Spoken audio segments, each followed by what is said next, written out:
Now, human rights group Jamaicans for Justice is also reacting to this development. We're now joined by JFJ Executive Director Mickel Jackson. Ms. Jackson, thanks for joining us. Thank you. Good evening. All right, first of all, are you surprised by this move by the Office of the DPP?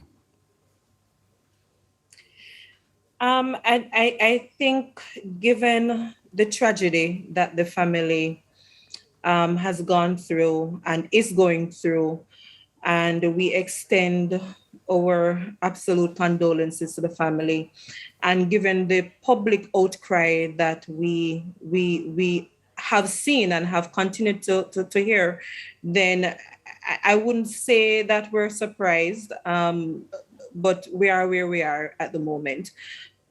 All right, some have argued that given the crime situation in Jamaica, this basically this was expected, or this was needed to set a precedence in terms of these grievous crimes. What do you say to that? You know, as I started earlier to say, that the family is in fact grieving, and they reserve the right to see the person who is responsible being held as such before the court in a fair trial. However, we do not condone the death penalty from Jamaicans for Justice. And our opposition to the death penalty is in no way meant to minimize the loss that the family is suffering, and it in no way condones the action of the accused or whoever is found guilty of the crime. But we do not see where the death penalty will in fact deter a similar crime like this from ever happening again.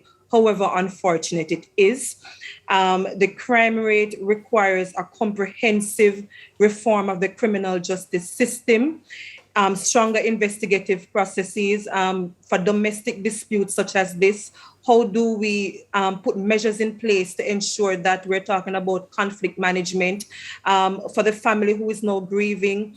I'm really calling for psychosocial support for them, but we have to be looking at the broader issue of justice in terms of how do we actually deter a crime from taking place and deal with the issues that we see in the country at hand now.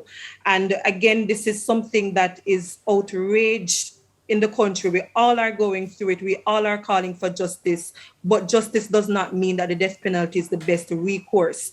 And I heard Diane mentioning several cases in her presentation, and we can make reference to the Peter Dougal matter.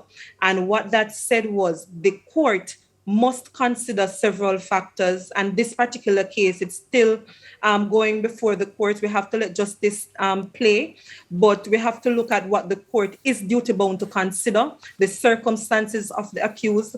If convicted, we have to also consider the age. We hear that the accused allegedly confessed. Does that mean that there is some remorse for the action? Is the accused beyond rehabilitation when his age is also considered? So these are all the circumstances and issues that we must consider. But the right to life is important. While we respect liberty and so on, fair trial must continue to prevail. But the right to life, it has to be considered in situations such as these. All right, thank you very much. That is Mickel Jackson, President of, or Head of Jamaicans for Justice, speaking about the development today.